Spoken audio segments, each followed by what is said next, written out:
silhouette. Needed somebody to show the way. Yeah, I was a heartbeat with no sound till you came around. Yeah, you showed me colors.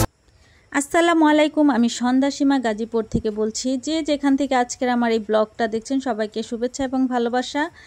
এই তো ঘুম থেকে উঠেই দেখছি বৃষ্টি, গত রাত থেকে বৃষ্টি শুরু হয়েছিল, এখন অনর্গল বৃষ্টি হচ্ছে। ঘুম থেকে উঠে আমি আগে মাংসটা ভিজিয়ে রেখেছি, এখন ফ্লাওয়ার ভাসগুলো ধুয়ে নিব। গতকাল মেয়ের স্কুল মহালয়ার বন্ধ ছিল, আজকে তো বৃষ্টির কারণে নিতে পারিনি। মেয়ের স্কুল বন্ধ থাকলে আমার কাজের সংখ্যা দ্বিগুণ হয়ে যায়, আমার না প্রতিটা গৃহিণী আমার মনে হয়। এই তো আজকে চিন্তা করতেছি যে বেডরুমটা ডিপ ক্লিন করব, প্রতিটা ফার্নিচার। তার আগে আমি রান্নাটা সেরে নিব। এই তো অফ ক্যামেরায় আমি সব আর কি মাংসটা গুছিয়ে নিয়েছি। এই তো কেটে কুটে রেডি, এখন এটাকে আমি মাখিয়ে বসিয়ে দিব কুকারের মধ্যে। এই তো কুকারের মধ্যে আমি দিয়ে দিলাম, ময় মশলা সহ অ্যাড করে দিচ্ছি। এখন এটাকে পরিমাণ মতো তেল দিয়ে ভালো করে মিশিয়ে নিব। এই তো ভালো করে মেশানো আমার প্রায় শেষ, এখন এটাকে ঢেকে দিব। এই তো চলে আসলাম, কষানো হয়ে গেছে। এখন এটার সাথে কয়েকটা কাঁচামরিচ অ্যাড করে দিব। গরুর মাংসের সাথে কাঁচামরিচ না দিলে ভালো লাগে না, কাঁচামরিচ দিলে গরুর মাংসের ফ্লেভারটা অন্যরকম হয়। কাঁচামরিচ ছাড়া আমি আবার গরুর মাংস খেতে পারি না, ভালো লাগে না আমার কাছে। এই তো মাংস কষানো শেষ, এখন সামান্য পানি দিয়ে এটাকে ভালো করে রান্না করে নিব। এই তো এর মধ্যে আমি চলে আসলাম আবার লাউ ভাজি করার জন্য।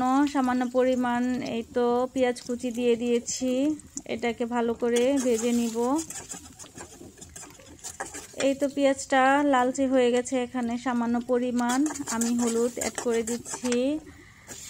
লাউয়ের ভাজির মধ্যে আর কি সাদা লাউ ভাজি ভালো লাগে না, লাউয়ের মধ্যে সামান্য পরিমাণ হলুদ দিলে এটার কালারটা অনেক ভালো হয়, দেখতে অনেক সুন্দর হয়। এই তো এটার মধ্যে আমি কাঁচামরিচ ধনিয়া পাতা অ্যাড করে দিলাম, যেটা দেখতে ভালো লাগে না সেটা খেতেও ভালো লাগে না।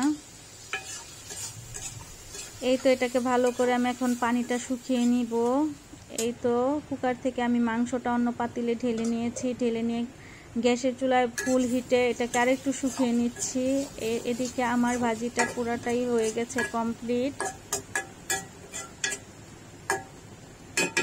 এই তো আমার মাংসটাও রান্না কমপ্লিট, ভাজিটা রান্নাও কমপ্লিট। এখন আমি চলে যাব ঘরটা গুছানোর জন্য। বেডশিটগুলো উঠিয়ে ফেলেছি আমি আগেই, উঠিয়ে পুরো ঘরটা ঝেড়ে নিয়েছি ফার্নিচারগুলো মুছার আগে। যদি ফার্নিচার মোছার পরে ঘরটা ঝাড়ু দিতাম তাহলে ওই ময়লাটা আবার ফার্নিচারের মধ্যে এসে লেগে যেত, তাই আগে আমি ফার্নিচার মোছার আগে ঘরটা ক্লিন করে নিয়েছি। এই তো ফার্নিচারগুলোতে দেখেন কেমন সাদা সাদা ছত্রাকের মতো একটা ময়লা এসে পড়েছে। বৃষ্টি এই বছর মনে হয় আমার বেশি পরিমাণেই বৃষ্টি হচ্ছে, আর বৃষ্টির কারণে বেশি ময়লা হচ্ছে ফার্নিচারগুলো, কারণ স্যাঁতস্যাঁতের কারণে এই আবরণগুলো পরে, তখন ফার্নিচারগুলো দেখতে ভালো লাগে না। এই তো সেম একই অবস্থা আমার আলমারির মধ্যেও, এটাকে ভালো করে ব্রাশ দিয়ে আমি ক্লিন করে নিচ্ছি।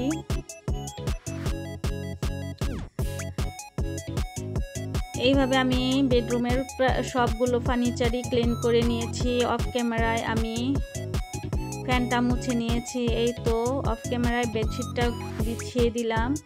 এই তো পুরাটাই সবগুলো ফার্নিচার আমার ক্লিন, অনেকটাই পরিষ্কার হয়েছে আমার ফার্নিচারগুলো। এই দেখেন চকচক করতেছে, মনে হচ্ছে নতুন ফার্নিচারের মতনই চকচকে হয়ে গেছে। এই তো মেয়েকে সন্ধ্যার নাস্তা দিলাম। যে যেখান থেকে আমার আজকের এই ব্লগটা দেখছেন সবাই আমাকে সাপোর্ট করবেন, আপনারা সাপোর্ট না করলে আমি সামনে আগাতে পারবো না।